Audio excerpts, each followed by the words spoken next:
بسم اللہ الرحمن الرحیم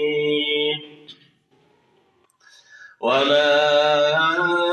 ارسلناک الا رحمتا للعالمین۔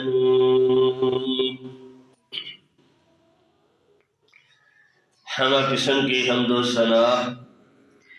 اللہ عز و جل جل جلالہ کے لیے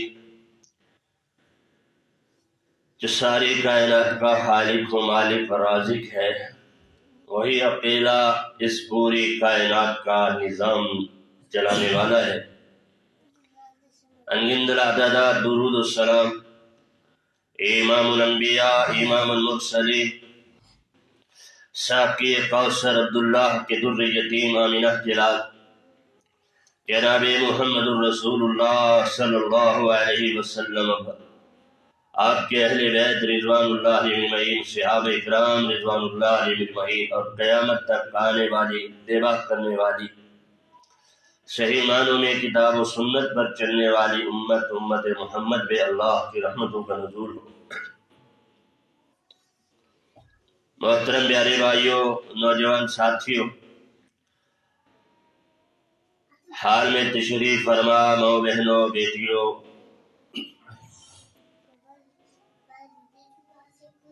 نبی رؤوف الرحیم محمد الرسول اللہ صلی اللہ علیہ وسلم مکہ کے اندر جب اپنی دعوت کا آغاز کیا،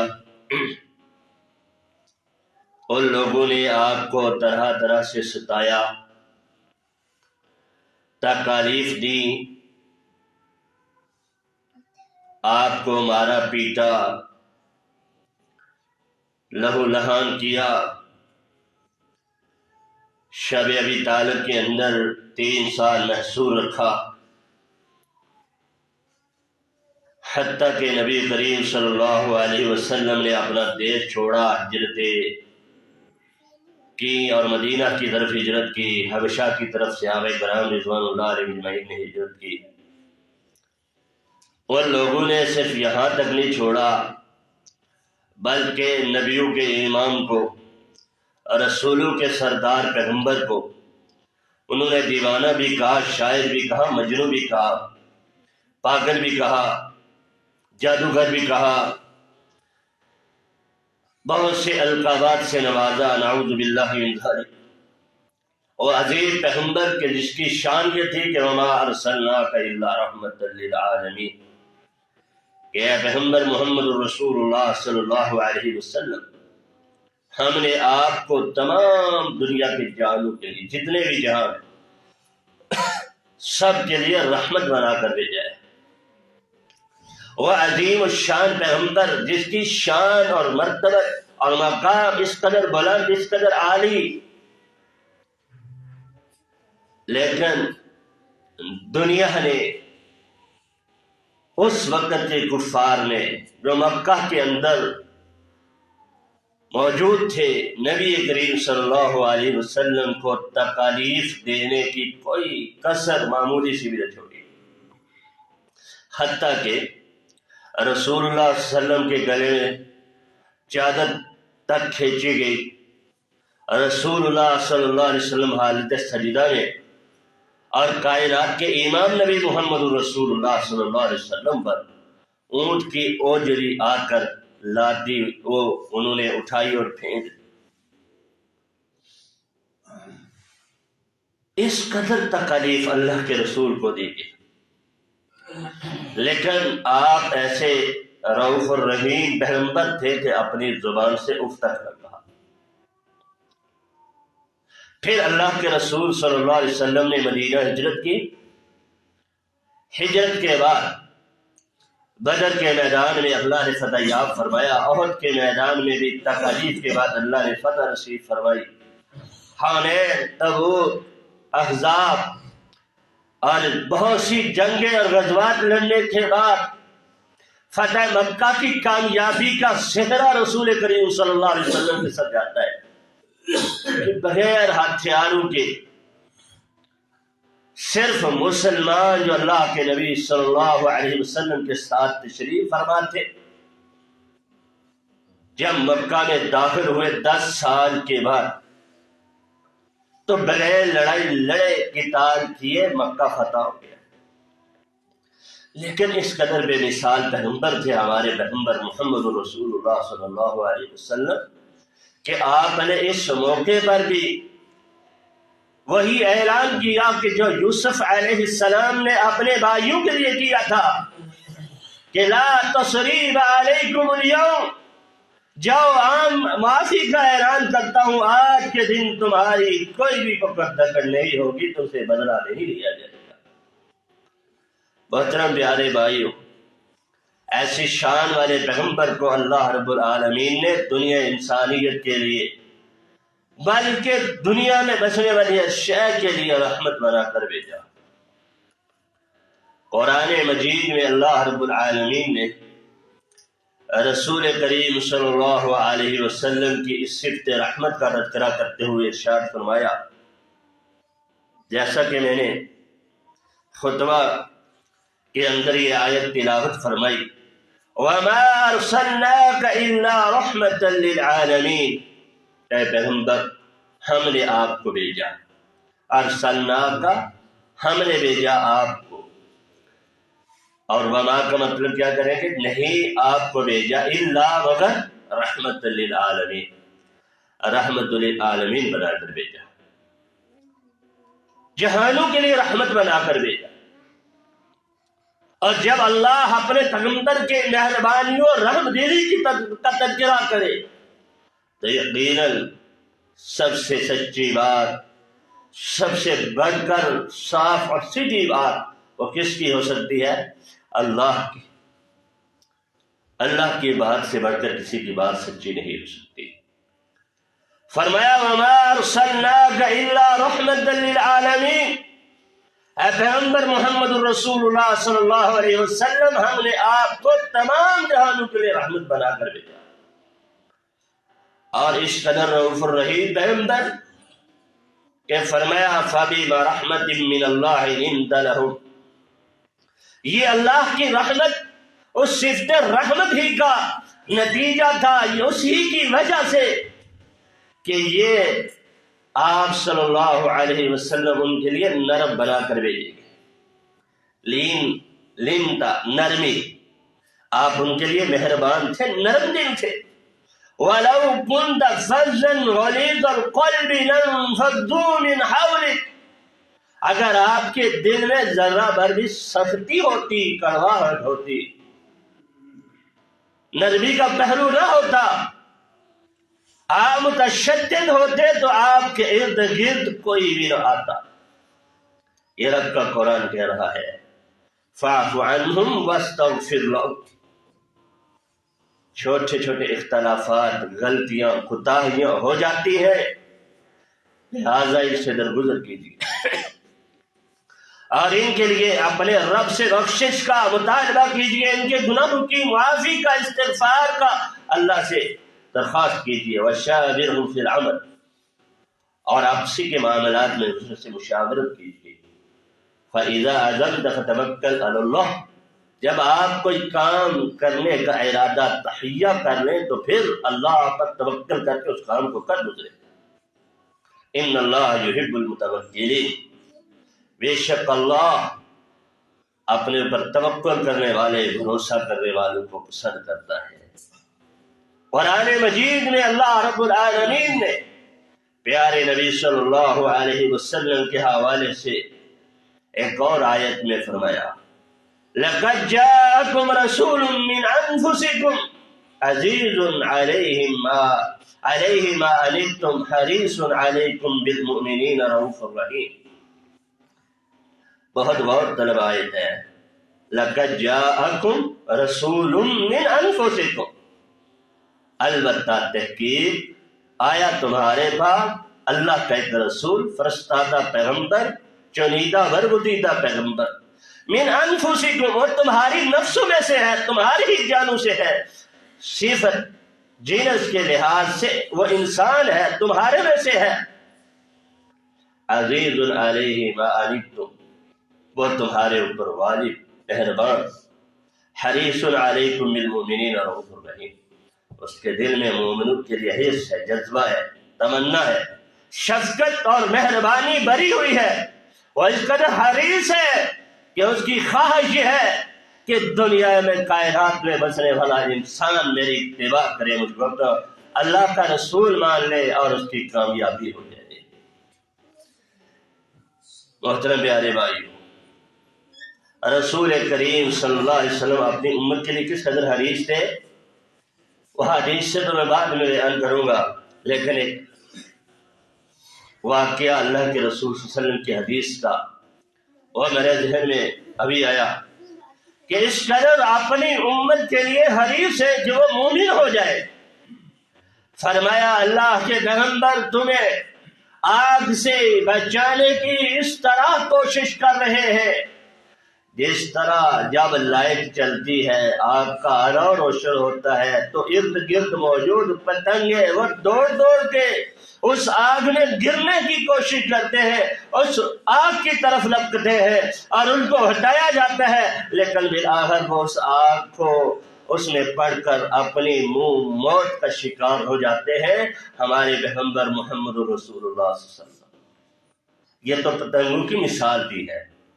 فرمایا تمہیں جہنم سے بچانے کے لیے ہر سر توڑ کوشش کر رہے ہیں، لیکن تم پھر بھی دوڑ کر ناری جہنم کی طرف لپکے جا رہے ہو، اور وہ پیغمبر رؤوف الرحیم تمہیں بچانے کے لیے دن رات اللہ کا پیغام پہنچائے جا رہے ہیں۔ تو محترم پیارے بھائی، وہ اپنی امت کے لیے نرم دل، انتہائی مہربان، قدردان دے۔ رسول کریم صلی اللہ علیہ وسلم رحمت للعالمین بنا کر بھیجنے والے نے آپ کے حوالے سے کیا کہا؟ ایک اور بات فرمایا فَلَعَلَّكَ بَاخِعٌ نَفْسَكَ عَلَىٰ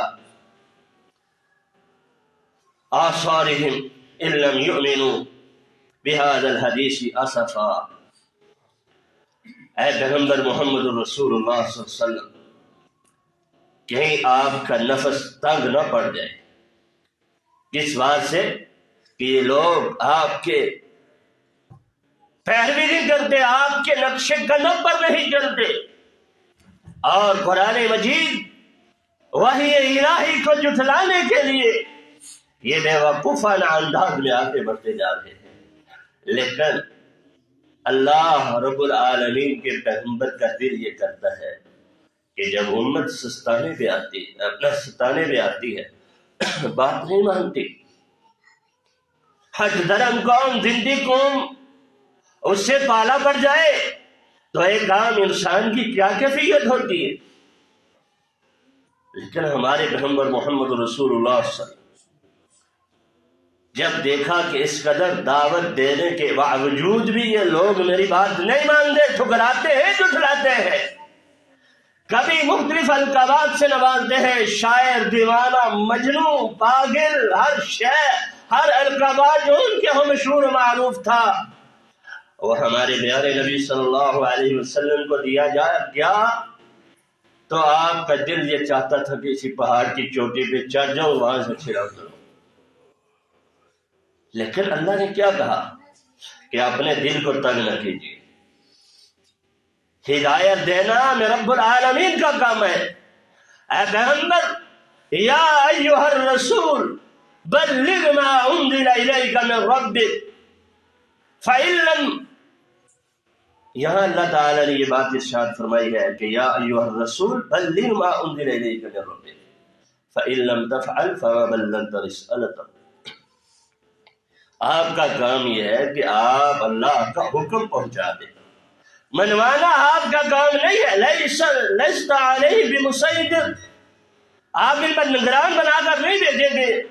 کہ جو بات اللہ کی وحی کا نزول ہوتا ہے وہ آپ ان کو بات بنوا کر چھوڑیں، آپ کا کام ہے اللہ کا پیغام پہنچانا۔ محترم پیارے بھائیوں، یہی ذمہ داری اللہ نے امت محمد کے سپرد کی، اور رسول کریم صلی اللہ علیہ وسلم کی زبانی یہ کہا بلغوا انی ولو آیا، ایک آیت بھی اللہ کے قرآن کی، محمد رسول اللہ کے فرمان کی پہنچے تمہارے بعد آگے پہنچا دو۔ یہ تبلیغ کی ذمہ داری ہے تمہاری۔ رسالت و نبوت کا جو سلسلہ تھا وہ ہمارے پیارے پیغمبر محمد رسول اللہ صلی اللہ علیہ وسلم پر اختتام پذیر ہو گیا۔ اب اس رسالت کے پیغام کو دنیا انسانیت تک پہنچانا، اے امت مسلمہ، اہل اسلام، یہ ہمارا کام ہے کہ ہم عملی میدان میں دعوت کو لے کر نکلیں، اپنے بھائیوں کی اصلاح کریں، ان کو گمراہیوں سے نکالیں، بالکل اسی طرح جس طرح اللہ کے رسول صلی اللہ علیہ وسلم جو رحمت للعالمین بنا کر بھیجے گئے تھے، جب مکہ میں اپنی دعوت کا آغاز کیا تھا تو مکے والوں نے تکلیف دینے میں، پریشان کرنے میں اور قید و بند، القابات، برے القابات سے نوازنے میں کسر کوئی نہیں چھوڑی۔ یہ یاد رکھیے، جب رسولوں کے رسول اور سردار رسول محمد رسول اللہ کے ساتھ ایسا معاملہ ہوا تو جب میں اور آپ اس دعوت کے مشن کو لے کر میدانوں میں نکلیں گے تو پھر ایسی تکالیف، ایسے مسائل، ایسے ہی جہالت کا سامنا جو لوگوں کی طرف سے جہالت برتی جاتی ہے اس کا سامنا ہم کو کرنا پڑے گا۔ مت اس بھول میں رہیے کہ بڑے آرام اور سکون کے ساتھ میں رسالت کے پیغام کو، جو اللہ کے رسول کا پیغام ہے، رب کے قرآن کا پیغام ہے، میں آسانی کے ساتھ پہنچا سکوں گا؟ مشکلات آئیں گی، مصائب آئیں گے۔ تو رحمت للعالمین پیغمبر کے حوالے سے اللہ نے جا بجا ان کی رحم دے دی۔ دعوت کے نتیجے میں مصائب اور مشکلات آ رہے ہیں، لیکن اس کے باوجود آپ اس قدر مہربان کہ اللہ نے قرآن مجید میں بارہا آپ صلی اللہ علیہ وسلم کی صفت رحمت کا تذکرہ کیا۔ اس کے ساتھ ہی اللہ کے رسول صلی اللہ علیہ وسلم کے فرامین بھی اس سلسلے میں ہمیں ملتے ہیں۔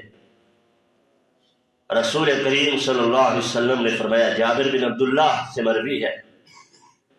ان اللہ لم یبعثنی معلما ولا متعننا ولكن بعثني معلما يسيرا۔ مجھے اللہ تعالی نے تنگ دل بنا کر نہیں بھیجا گیا، متشدد بنا کر نہیں بھیجا، ولكني بعثت معلما يسيرا، مجھے آسانی کے ساتھ تعلیم دینے والا بنا کر بھیجا گیا ہے۔ اور یہاں تک کہ سیدنا ابو ہریرہ رضی اللہ تعالیٰ عنہ واقعہ ذکر کرتے ہیں کہ اللہ کے رسول صلی اللہ علیہ وسلم کس قدر معلما یسیرا تھے، آسانی کے ساتھ تعلیم دینے والے تھے۔ اور بعثت کے مقاصد میں سے اللہ نے جو اہم مقصد بیان کیا، قرآن مجید میں 4 سے زائد مقامات تھے، غالباً یہ 4 مقامات تھے، یہاں پہ فرمایا وَيُعَلِّمُهُمُ الْكِتَابَ وَالْحِكْمَةَ۔ ابراہیم کی دعا میں بھی یہ شامل تھا کہ اللہ وَبَعَثْ فِيهِمْ رَسُولًا مِّنْ أَنفُسِهِمْ يَتْلُو عَلَيْهِمْ وَيُزَكِّيهِمْ وَيُعَلِّمُهُمُ الْكِتَابَ۔ ابراہیم کی دعاؤں کا ثمرہ محمد رسول اللہ صلی اللہ علیہ وسلم آپ کی ذمہ داری میں تھے، اور آپ کے مشن رسالت میں یہ بات شامل تھی وَيُعَلِّمُهُمُ الْكِتَابَ وَالْحِكْمَةَ، کہ کتاب اور حکمت کی تعلیم دے۔ سیدنا ابو ہریرہ رضی اللہ تعالیٰ عنہ سے مروی ہے، اللہ کے رسول صلی اللہ علیہ وسلم مسجد میں تشریف فرمائے، اتنے میں ایک اعرابی دور شہر سے باہر بادیہ نشین، پنجابی میں جسے پینڈو کہتے ہیں اور ہماری زبان میں جنگل کا رہائشی، دیہات کا رہائشی، شہر کے اصول و قواعد ضوابط سے ناواقف،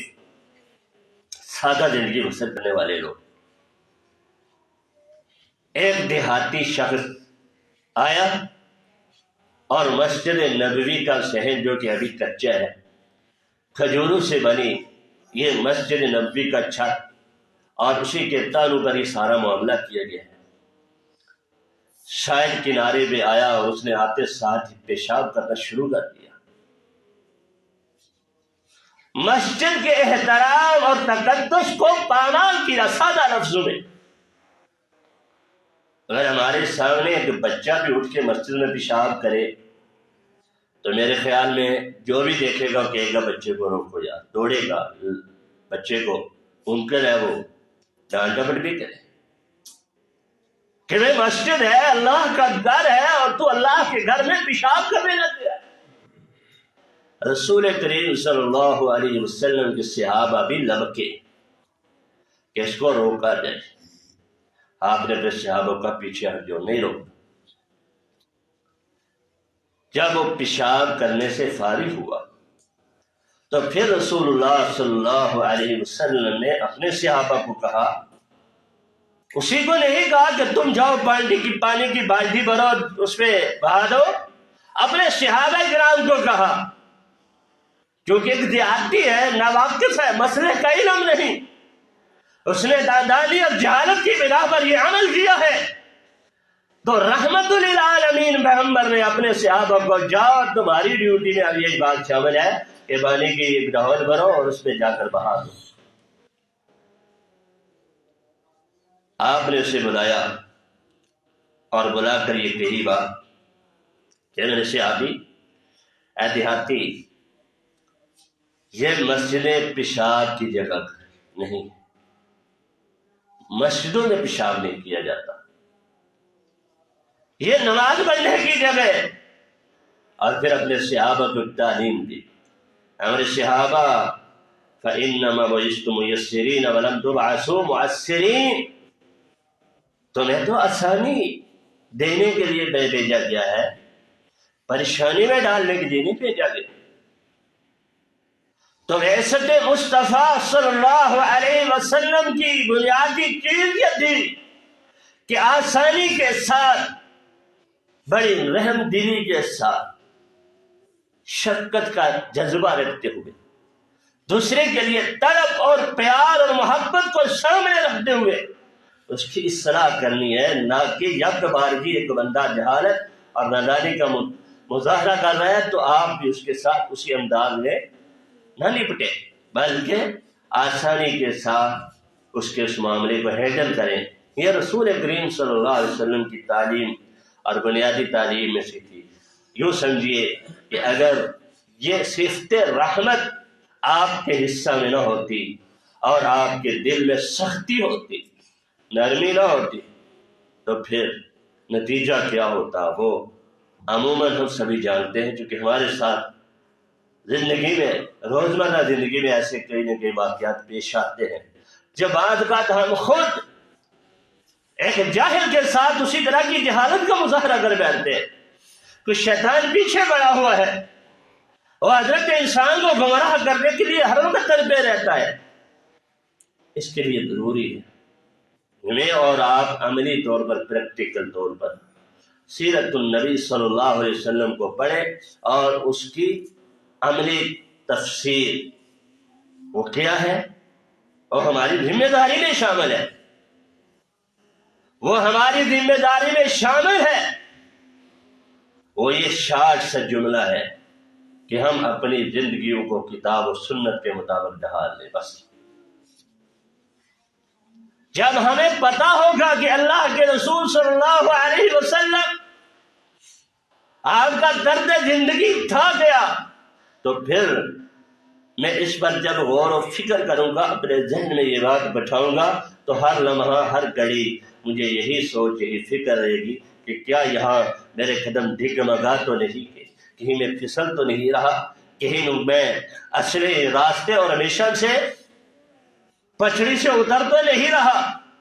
یہ کب ہے؟ جب ہم سیرت النبی صلی اللہ علیہ وسلم کو صحیح معنوں میں سمجھیں گے، امت تک اس بات پر پیغام کو پہنچائیں گے۔ جب ہمیں پتہ ہی نہیں ہے، ہمیں بس اتنا ہی پتہ ہے کہ بس واقعات سنو، کہانیاں سناؤ، قصے سنو، اور ٹھیک ہے بخشوا لیں گے بخشوانے والے، تو پھر میری اور آپ کی کبھی اصلاح نہیں ہو سکتی۔ دیکھ لو حال، ملک پاکستان یرغمال بنا ہوا ہے اور عشق مصطفیٰ کے نام پر بنا ہوا ہے، جبکہ ہمارے نبی صلی اللہ علیہ وسلم کی یہ تعلیم نہیں تھی۔ آپ کے پاس ثمامہ بن اسال آئے تھے، علاقے کا سردار تھا، وڈیرا شخص ہے، اور رسول کریم صلی اللہ علیہ وسلم کا یہ فرمان بھی تھا کہ تم لوگوں کی حیثیت اور مرتبے مقام کو سامنے رکھو. اور ثمامہ بن اسال آیا، صحابہ کرام نے پکڑا، علاقے کا سردار ہے، قبیلے کے لحاظ سے بھی تگڑا آدمی ہے، اس کا روب دبدبا بھی ہے اپنی سلطنت کے اندر، لیکن مسلمانوں سے لڑائی ہوئی، صحابہ کرام نے گرفتار کیا، پکڑا، اور پھر اسی حال میں نہیں چھوڑا، آ کر مسجد نبوی کے ستون کے ساتھ باندھ دیا. جب ایک بادشاہ کو ستون کے ساتھ باندھ دیا جائے، اس کو اپنی بادشاہت کا بھی روب دبدبا سامنے نظر آ رہا ہو، اس کو اپنی کنبہ اور قبیلہ علاقے کی سرداری سامنے آ رہی ہو، تو اس بادشاہ کو غضب آتا ہوا ہوگا یا نہیں؟ ایک بادشاہ کے ساتھ یہ معاملہ اللہ کے رسول کے صحابہ کر رہے ہیں، اس لیے کہ وہ میدان جنگ سے گرفتار ہوا ہے. عامی پبلک کے ساتھ ایسا معاملہ نہیں کیا جا سکتا،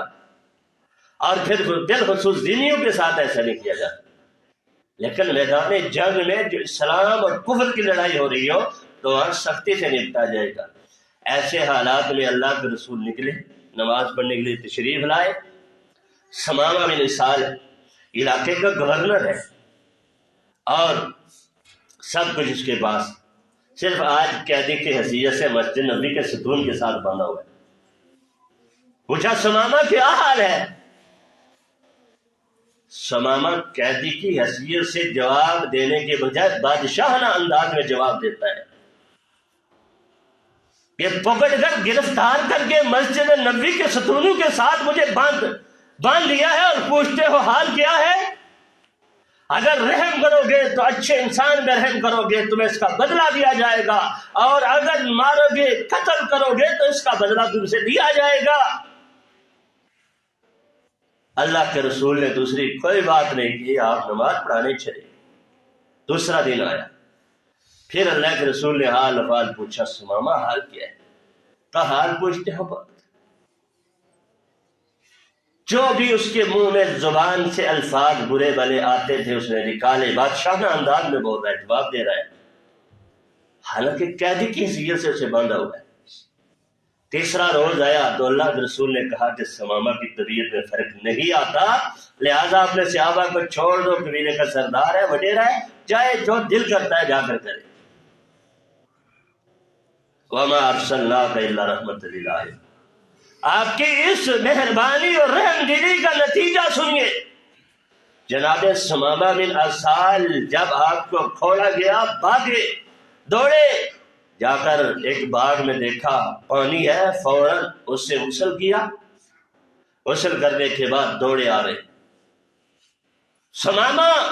مسجد نبوی میں آئے، اللہ کے رسول کو کہتے اللہ کے رسول مجھے کلمہ پڑھائے. ثمامہ تو ابھی بہت کچھ کہہ رہا تھا اور ہمیں تجھ نے چھوڑ دیا تھا ہم نے، اور اب تو کلمہ پڑھانے کی درخواست کر رہا ہے. کہا اللہ کے رسول جب میں یہاں باندھا ہوا تھا اور آپ آ کر پوچھتے تھے ثمامہ حال کیا ہے، تو آپ کا چہرہ مجھے سب سے غلیظ ترین چہروں میں لگتا تھا. اعوذ باللہ. اس کے دائیں وہ اللہ کے رسول کو غصے کی نظروں سے دیکھتا، اور اسے اللہ کے رسول کا چہرہ اس وقت جب قیدی کی حیثیت سے تھا وہ اللہ کے رسول کے چہرے کو دیکھنا گوارا نہیں کر رہا تھا. لیکن جب قید سے جان چھوٹی اور اللہ کے رسول نے کوئی سخت الفاظ جوابی کارروائی میں نہیں کیے تو نتیجہ یہ تھا کہ آج کہہ رہے ہیں اللہ کے رسول سب سے خوبصورت چہروں میں سے خوبصورت چہرہ آپ کا لگ رہا ہے. یہ تھی آپ کی رحمت، رحم دلی. ایک بادشاہ کے ساتھ جب اللہ کے رسول نے یہ معاملہ کیا تو نتیجہ کیا نکلا کہ وہ بادشاہ مسلمان ہو چکا، جس کو قیدی کی حیثیت سے مسجد نبوی کے ستونوں کے ساتھ باندھ دیا. اور جب کسی علاقے کا گورنر بادشاہ اسلام قبول تھا تو کیا خیال، پھر اسلام تیزی سے پھیلتا ہے یا رکتا ہے؟ یقیناً اسلام کے پھیلنے کی وجہ بناؤ. لیکن اس موقع پر آپ نے یہ نہیں دیکھا کہ ایک بادشاہ ہے تو لتاڑو اس کو پکڑ کے، نہیں، آپ نے اس کے اس شاہانہ رتبے کا خیال رکھا، صرف قیدی تھا تو باندھا، اور اس کے شاہانہ رتبے کا خیال نرمی کے ساتھ اس کے ساتھ معاملہ کیا، نتیجہ دونوں مسلمان ہو گیا، اور یقیناً اس سے اسلام کو قوت ملی، عظمت ملی، طاقت ملی۔ سیدنا ابو موسیٰ عشری رضی اللہ تعالی عنہ نبی کریم صلی اللہ علیہ وسلم کے ایک فرامین کو نقل کرتے ہوئے یہ بات ارشاد فرماتے ہیں، آپ نے فرمایا لوگوں میں نبی عاشر بنا کر بھیجا گیا،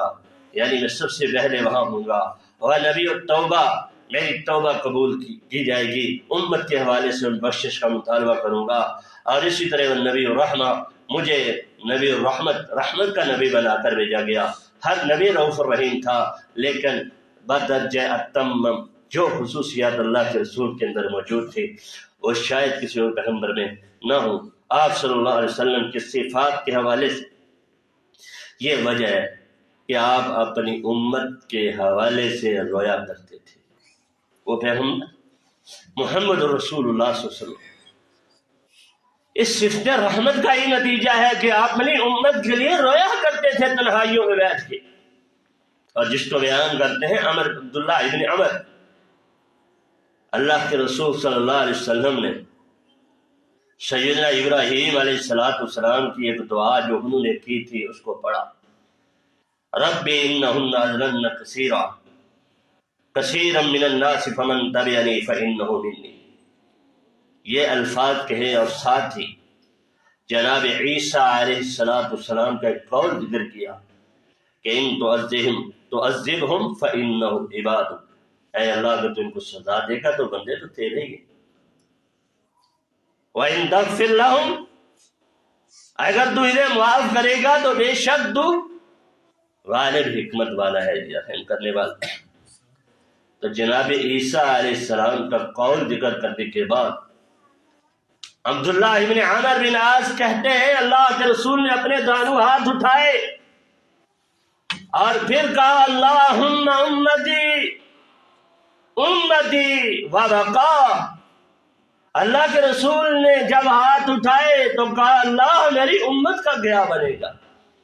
اللہ میری امت کا کیا بنے گا، اور کائنات کے امام نبی رو پڑے،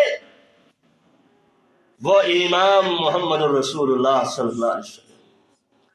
رسولوں کے سردار اپنی امت کے غم میں آج رو پڑے،